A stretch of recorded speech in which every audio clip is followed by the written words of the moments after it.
Hey guys, and welcome to a video, or rather a series of videos that I'm really looking forward to making. So this is going to be a new series of videos on two topics within the realm of chess improvement. And these are two very broad topics that I think do not get enough coverage on YouTube and on Twitch and in chess literature. And as I'll explain, the second issue I have with these topics is that when they are tackled, I think that it's not done in a manner that's particularly systematic or conducive to mastery, and I'm going to try to take on the very ambitious task of rectifying that. And these two topics are principles of the endgame and principles of positional play, or just positional play, positional concepts. So over the course of the next couple of months, I'm going to make a bunch of these videos on what I believe to be the most important endgame principles and themes, and the most important principles and themes within the realm of positional chess. So today we're talking about king activity, but we're going to try to cover as many important concepts as possible. We're going to talk about weak squares, pawn structure, maneuvers, all of those nitty-gritty in positional chess and endgames that you might be fearing or you might think only GMs kind of can do. I'm going to try to demystify and present in a relatively coherent manner.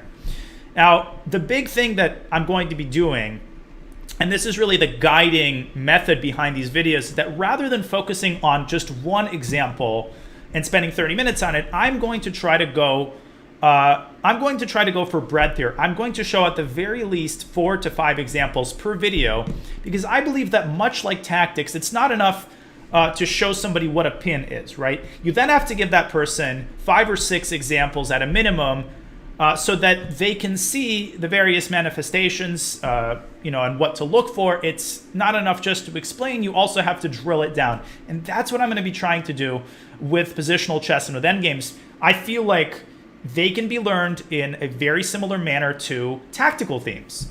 And that is by looking at several examples all at once and really getting that pattern recognition in place as early as possible. So with that ambitious goal in mind, let's begin. And today we're going to start with what is perhaps the single most important principle of the endgame, which is king activity. You must keep your king active at all costs in the vast majority of endgame positions. And we are going to take a look at what exactly that even means, and we have some fascinating endgames ahead of us. The last thing I'll say before we jump in, and I won't be making this long-winded introduction in subsequent videos on these topics, but I will be going relatively fast on all of these examples. So feel free to pause the video, set this up on your own board. Again, I'm going to try to fit 5 examples within 30 minutes, so there will be moments within these games where I'm not focusing on interesting stuff just because it's beyond the purview of what we're talking about. But that doesn't mean you can't explore things and you can't learn from these games in ways other than as an illustration of the topic. So by all means, feel free to structure this in the way that is most conducive to your learning. And let's start with a classic example that I show to all of my students. I feel like everybody should know it because it is perhaps the single most clear illustration of how much king activity changes the landscape of an endgame. This is a game between Cuban world champion Jose Raul Capablanca, 4th world champion, and Savelye Tartakower, who was one of the strongest players of the early 20th century.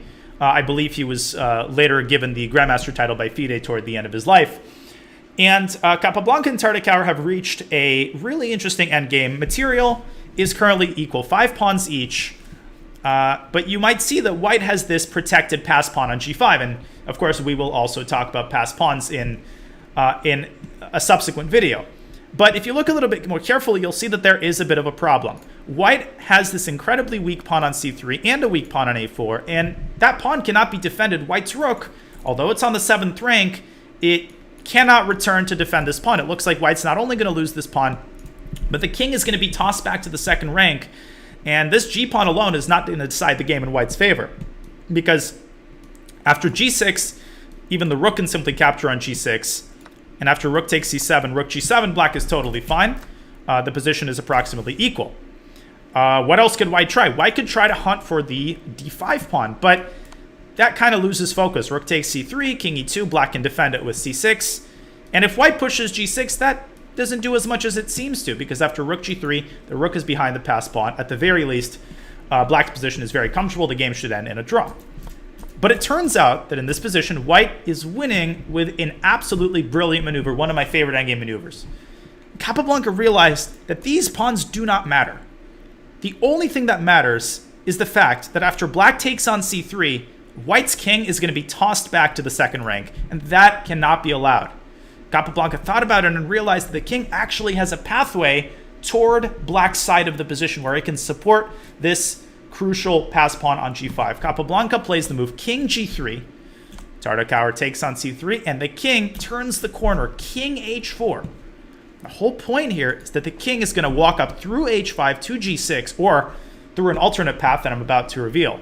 And once the king gets into black's side of the board, it's going to be so much easier to push this pawn. White's king, rook, and pawn are going to overwhelm black's rook, because black's king, unlike its counterpart, is completely cut off along the 8th rank. Watch what happens. Tartakower continues to go after white's pawns.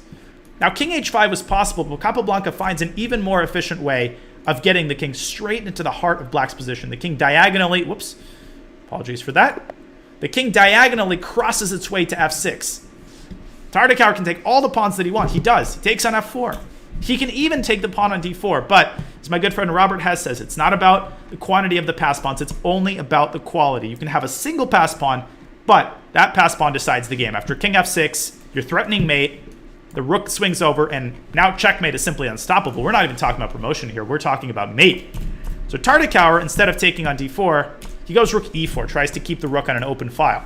Capablanca slides into f6, threatening mate, rook g7 check, forcing black's king onto an awkward spot.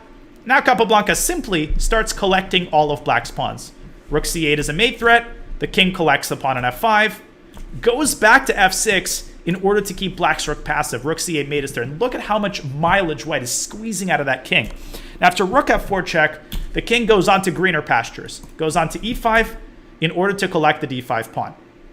g7 check, another very nice move by Josero Capablanca. One of the great things about having your king active in the endgame is that almost all pawn endgames are going to be winning when there is such a disparity in king activity. Normally, if black's king was on b4 or d7, the game would end in a draw. But because white's king is so active, this endgame is an elementary win. The simplest way to win simply being to slide the king over to b7 and win all of black's pawns. It's like watching Lionel Messi on the soccer field. You feel like the king was on f6 1 second and it's on b7 the other. Tartakower can't take the pawn, and Capablanca completes the job by taking 2 more of black's pawns and winning by promoting the d-pawn. Tartakower could have resigned a little bit earlier. He resigned here because the d-pawn is entirely unstoppable. A relatively simple example, but nonetheless this shows the incredible power, how much activating your king in almost any type of endgame can totally transform the landscape of the position. Moving on, we have the following position from Akiba Rubinstein's game. Akiba Rubinstein, also an early 20th century player, and one of the greatest endgame players of that generation, of that time. This is also a relatively famous game. Now it's black to play. White has just played the move rook to c1, offering a rook trade. And a quick look reveals that black really cannot refuse that trade, because if black goes down to h4, white's rook infiltrates to c7 and all of black's pawns fall. So Rubinstein takes on c1 and the king takes. Now you might notice that there is a disparity in the pawn structure. Black's pawn structure is so much better than white's, but in a pawn endgame, pawn structure might not matter because the position could get locked up and then the game ends in a draw. Now the advice that you often get in these types of positions is to go toward the center. But very importantly, what this game reveals is that king activity does not just mean going blindly toward the center of the board in any kind of endgame. It means very mindfully and very carefully charting the right path for the king. The king is capable of great things, but you have to know where you're going and why. If you go toward the center, you're not going to get much done because white's king is right in time to stop the infiltration to c4, and even though white's pawns are weak, there's nothing to attack them. So instead of going toward the center, Rubinstein realized that the target square for black's king is on h3, and that is because this pawn on h2 is white's biggest weakness. And what happens in the game is that Rubinstein makes a beeline straight for that square. White's king barely manages to reach g1, but it doesn't matter. Again, look at the disparity in king activity. that disparity is transformed into a very confident win with a relatively simple but nonetheless very nice plan. Rubinstein now realizes that what he needs to do is clear kind of, it's like when you're walking with an axe and clearing all the trees. He will have to get his king over to g3. Now, what does that entail? Well, that means he'll have to trade the pawns on h2 and f2, and he has just the tools to do that because white is totally paralyzed. First he goes e5, freezing white's pawns. Now he goes b5, not strictly necessary, but he wanted to make sure that white doesn't have any extra moves on the other side. Boom, boom, boom. All pawns of the fourth rank. g4, there goes one pawn. Okay, Kohn goes e4, trying to mix things up. Obviously, g takes f3 would be very inadvisable. Always got to be careful. Rubinstein plays f takes e4, and now he plays h4 and g3. And the game is over. White is essentially forced to trade both of these pawns. And after hg3, Erich Kohn resigned.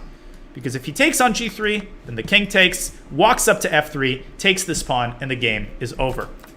If white tries f3, then black can win either with g2 or with a6, but the move g2 is probably the simplest one, f4. It looks like white's broken through and white's promoted, but again, all because of the king activity. This is not to be feared. King g3, e6, and now a very typical mating sequence. Funnily enough, black could even troll with a move like a6, even let white promote. And if this isn't an illustration of the importance of king activity, then I don't know what is. So once again, it's all about charting the right path, particularly in pawn endgames. Do not go blindly toward the center. Try to find the right target square for your king and get the most mileage out of it. And speaking of mileage, let's take a look at one of my games. From right about 12 years ago against Benjamin Bach. Neither of us were grandmasters at the time this game was played. But I think this is also a good illustration of the fact that even in queen endgames, even when your opponent has an active queen, it doesn't matter. The king can overpower even the queen in the right kind of situation. Okay, so we have a queen endgame, materials equal 6 pawns apiece. But if you look carefully at the pawn structure, you might notice two things. First is that black has this very weak backward pawn on f6, and it's fixed by the pawn on e4. Now, that might not matter because white doesn't have many pieces left, but that's something to keep in mind. The second thing, perhaps even more important, is that we have the potential to create a passed pawn with h4. And I was very tempted to play h4 here. Why didn't I do that? Because after the trade, black's queen swings back to the blockading post on h6, and white simply cannot make any progress without allowing black to create a passed pawn of his own with f5. So if we go h5, we yield the g5 square, black goes f5, and the passed pawns kind of cancel each other out. There's going to be perpetual check. The king is simply not able to escape the queen's checks, and black can even push his pawn if he's so inclined. If we don't go h5, if we go king h3, then the queen can just, for example, park itself on f4. f5 is threatened. If you try queen g4, obviously black will not trade. Black will simply continue checking. White is unable to make progress here. So with that, without eliminated, I started to kind of get scared. I thought, well, I've got this advantage, I've got this advantage, but maybe that can't be transformed into anything. And then I remembered something. I remembered that my king actually had legs. I don't need to keep it on g2, nor do I need to hurry with the move h4. I can't use my queen to attack f6 because the queen is guarding this very important d2 square. We do not want to allow this, or rather queen c2 is more accurate. We do not want to allow black to take all of my queenside pawns. So let's keep the queen on e2. Let's make the king work for it. Boom. Boom. Boom. Boom. The king all the way to g6 in 4 moves. There was nothing black could have done to stop it. And this makes all the difference. I slid it all the way up to g7. And now, when I move my queen to the f file, the f pawn is immediately going to be under attack. Plus, if I ever push my h pawn, which happens very soon, I call this kind of rolling out the red carpet. Once the pawn reaches h6, the king will be able to supervise the pawn's progress all the way to promotion, which frees up the white queen to do stuff like block checks, or cover important squares, or attack the f6 pawn, or all three of them. Benjamin tries to desperately prevent me from getting a passed pawn. He plays g4. That's an ingenious move. Queen takes g4. He takes on h2, but it doesn't matter. This pawn on f6 is what kills black. Queen. Okay, I went a4 first. Don't want to give him any pawns. My king on g7 is A, perfectly safe, and B, immune from any checks whatsoever. Queen d2, queen g6. Now white is threatening queen f7, and then queen takes f6, so Benjamin steps aside with his king. Of course, you don't want to take on f6 and give up g3, so I played g4. And Benjamin goes queen g3. One really nice illustration of how important king activity is even in the queen endgame would have happened if black played queen f4. So what happens here? White can force a queen trade, but black can play the very clever move king e7. And if you look carefully, you'll see that the point is that white cannot take on f4. Black gets an unstoppable passed pawn. But you might also see that black is essentially in Zugzwang. The queen can't move, otherwise you lose f6. The king can't move because you lose f6. Black only has two moves at his disposal, and that is to push the pawn up to c6 and then up to c5. All white has to do is wait it out. King g6, c6, king g7, c5, king g6, and finally black is in Zugzwang. If black takes the queen, we play g takes f5. This is king activity at its finest. Black has to step aside and give up f6 and lose. So after g4, Benjamin went queen g3, queen f5 check, king takes f6, and that's it. I've won the pawn, and the rest is very easy. We simply promote this pawn. Every square along the g-file is protected. And at this point, notice that I don't really care about my queen-side pawns anymore. I have judged that my pawn is sufficiently far advanced that we can essentially give up all three of these pawns because we are so close to promoting. Queen a2, queen e6, cutting off the queen's control of the promotion square. And now the king hides on f8, and then queen f5. If he went queen c5 check after king e8, there are simply no more checks. So Benjamin checks me from the other side. King f8. If queen d8 check, look at this. King f7, and the queen very nicely covers all of the potential checking squares. Queen f4, queen f5. Last attempt by Benjamin to pin my pawn, and after king f7, finally black is out of checks. Promotion is unstoppable. Just one little funny detail, a little bit outside the scope of what we're talking about. Benjamin made a couple more moves. In this position, I went queen d5 check and he resigned. But can you spot a really, really cute tactic? There was actually a mate in two, and it was quite a beautiful one. There was the move queen c6 check, which I saw, but I was afraid to play it. I didn't want to spoil the game. I thought maybe I'm hallucinating, but turned out I wasn't. This is indeed checkmate. So that existed, but I decided to win the game in more mundane fashion. Notice the king ends the game on g7. It started the game on g2. Went all the way up, and that did the trick. Okay, now, so far we've looked at pretty much balanced endgames, but let's take a look at how king activity can actually help you turn around a completely lost position.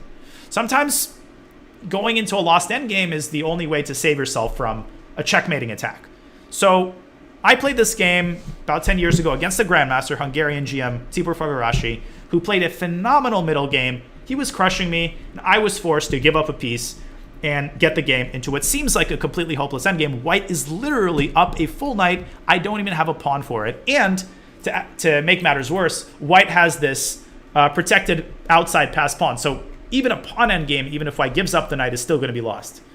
I was thinking about resigning here, but then I decided I'll try one last little crazy idea.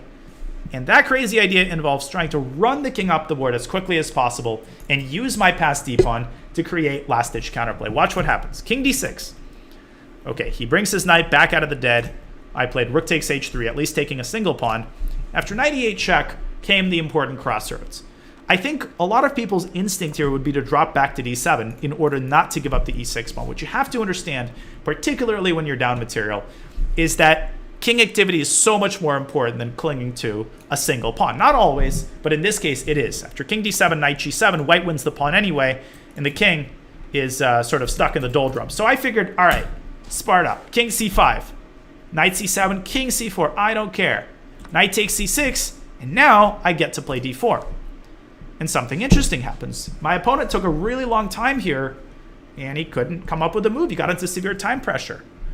Eventually, he plays the very inaccurate move, rook e4, which is tempting. The best move, by the way, would have been this pretty interesting maneuver, rook d1, forcing me to push the pawn, and now back to e1. The whole point is that this pawn on d3 stops the king from coming to d3. And if black tries rook h2, white gives a check, and after king d5, another check. And the beautiful point of this is after king c4, white actually has checkmate on c5. So king activity comes back to bite black, but this is not easy to spot, particularly given that I think my opponent had already relaxed. After rook e4, he had completely forgotten that my rook can start checking him. Rook h1, rook h2. He covers with a rook, and I come back to h1. And now I'm threatening to move my rook to b1, and if white's not careful, then black's going to start having winning chances once I win this pawn on b2. It's all because my king restricts white's king and stops it from coming to d3. My opponent having thought for a long time, almost ran out of time, and kind of panicked, he decided to repeat moves. But again, it turns out that he could have essentially reverted to the other line and played king c1. And after d3, white has this really cool maneuver with rook e4 and rook e5 again, but he simply missed it. It fell out of his field of vision. You don't usually look for checkmates in the endgame. And in this way, of course, it involved some luck, but I was able to salvage this endgame down a knight against the GM. It was all because I decided, as a desperate attempt, to activate my king and not to keep it passive on d7 and try to cling to my pawns. And as our final example, I want to take a look at my all-time favorite example. The first one, the Capablanca game, is my favorite illustration of the importance of king activity. But this last game is my favorite application of the rule that you have to keep your king as active as possible in the endgame. This is an absolute treat. Okay, I don't know why it fast forwards until the end of the game, but don't worry, no spoilers were revealed. Now, this game was shown to me by my coach, Lev Psahis, Grandmaster, who was playing white against Mark Hebden, English Grandmaster, and this was the World Junior Championship in the 1980s, so neither of these players was a GM at the time this game was played. Psahis has played an excellent game. As you can see, he is up a pawn. He's got a protected and extra passer on b4. And what's more, he's got complete and total domination over all sides of the board. Black is entirely paralyzed. Now, if we make a random move for white, you can see that black is just unable to move. The queen can't move because of queen f6 check. The rook can't move because you drop f7, either with the queen or the bishop. Black's basically only thing that he could do is just go back and forth from a7 to b6. The king can't even move because, again, you'll drop f7. But the frustrating thing is that it's not enough to get this situation. You actually have to win. And winning is hard because we have opposite colored bishops, and this b pawn isn't able to reach b6. This is a dark square, and black has control over it. Okay, now are there any tactics? Bishop takes f7 was considered by Psahis. And if rook takes f7, there's a check on g6. Unfortunately, black takes the queen, and there are no discoveries, no available discoveries here for white. So he thought and thought and thought, maybe go c4, but then you yield this really nice outpost for the bishop. And eventually, Psahis came up with really, I don't think I'm overstating the case by saying that it's one of the most brilliant endgame ideas that I have seen. Because it's not the endgame yet. The queens are still on the board. I would still classify this as a middle game. But what Psahis realizes is that one of the weapons at white's disposal is a queen trade. And the way that white can orchestrate a queen trade, potentially, is to play the move bishop c6, and then to play the move queen to d7. Now, the problem with forcing a queen trade prematurely, and this is sort of me imitating what Psahis is thinking, is that even in an endgame, black is quickly going to get the rook to the open file. White's rook on f3 is no longer applying significant pressure on the f-pawn, and black has excellent drawing chances. But, thought Psahis, what if, in this situation, the white king magically teleported its way over, let's say, to c6? Well, that would make all the difference, right? Because black's pawns would collapse. But white doesn't have time to get it there. The king doesn't fly. And after rook a8, king e2, you're not even close to being in time. The king has to remain and defend these pawns. Okay, so is there any solution to this problem? Well, the solution, as hopefully you have kind of by now thought about, is to first bring the king over to the queen side and then to trade queens. Literally, king f1, king e2, king d3. At this point, Hebden probably thought Psahis was going to stop there, but no, king c4. Okay, now here white has to be a little bit careful. If you go up to b5, you might get a nasty check on b6. So Psahis kind of reaches the checkpoint in the video game. He drops it back to b3. Again, white is threatening queen f6 check, so the queen must return to e7. First, Psahis fixes the pawn structure. Note these moves. We've seen them a couple of times today. We've seen Rubinstein play b5. Sometimes fixing your opponent's pawns is a good idea, taking care of your future self. You never know when it might be a good idea to prevent black from playing g4. And now it's back to business. King c4. And now white has time for king b5. This is crazy. And what's crazy about this is there's no check on b7. Hebden gives check on e8. Now, black also had a very tempting check, rook b8 check, and here you see an amazing line. The king walks all the way up to a6. And after rook b6, king a5, it turns out that there are no more checks, and black cannot defend the pawn on f7. The king does it all. So Hebden goes queen e8 check, but now we resort back to the old idea. Bishop c6, queen d8, king first drops back to c4, And now it's time for queen d7, which we've already discussed, and the dream has come true. After the queen trade, the king walks right up to d5 and overwhelms black's defenses. Just amazing. Hebden tries to trade on his own terms. He goes queen e6 check, but Psahis says, thank you very much. He trades everything. And again, king activity decides the day because the king's going to walk up to a6, and then white will either promote the pawn or win all of black's pawns in the center and on the king side after forcing the king to walk over to the queen side. Watch how this unfolds. We don't care about the f2 pawn. That pawn doesn't matter. Absolutely take it. First, Psahis plays c4, just stopping any kind of d5 shenanigans. And now, king b7. You do not allow black's king to reach c7. Then it would be a draw. He pushes the pawn to b6. Now, it might seem a little bit difficult to get this king out of the way, because if you go to a7, you're just going to end up being pinned.